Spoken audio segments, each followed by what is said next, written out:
Kung motorsiklo man o kotse ang dala mo sa kalsada, baka sakaling nakita mo na itong mga signs na to.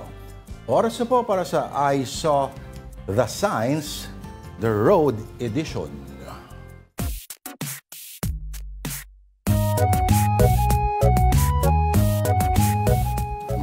Parang Ace of Base, no? Pero tininik yan kasi wala tayong budget. Okay.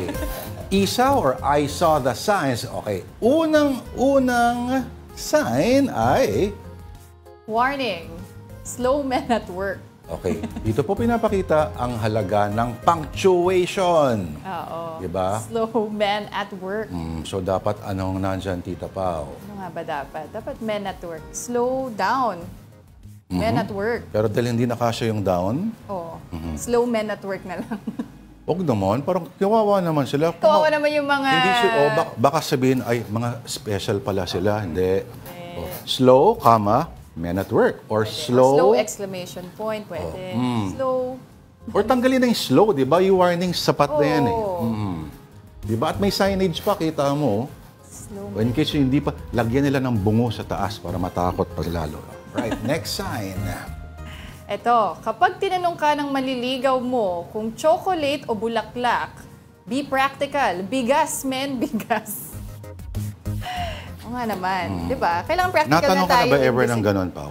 Hindi pa naman. Pero Chocolate alam o ko na bulaklak? isasagot ko. Bigas. Bigas. Tama. Di ba? Sa inflation ngayon, mahal na ang bigas ha. Isang Correct. kilo. Dahil hindi natupad yung 20 daw eh. Alright. Next sign. Manyakis na lang ang i-face out.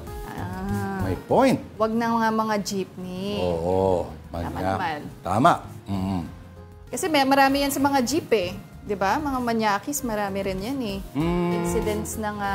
ako, nung college ako, naka-experience na rin ako niyan. Sa UP. Sumakay ka ng jeep? Mga ikot. Hindi ka ma-imagine. Sa ikot. Sa ikot, okay. Dapat i-face Anong out ginawa? yung mga manyakis.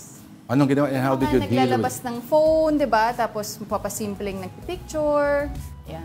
Kinunan ka? Parang oo. So, Oo. Ano sabi mo? Paki-erase? hindi ko na nakausap. Ah, So hindi. sila na nga dapat yung i-face out. Baka nakaka-upload somewhere. Hindi.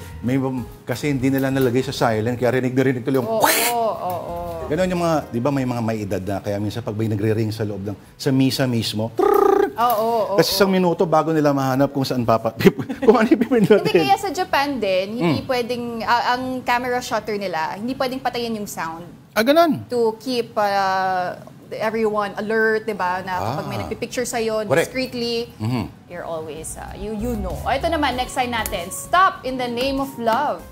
Or, Stop. collaborate, and listen. Pao, malamang hindi mo na inabot yan, pero isa yan sa greatest hits of the 80s. Ay, goodness, Ang Stop in the Name of Love ay... Sino nga ba kumanta ng Stop in the Name?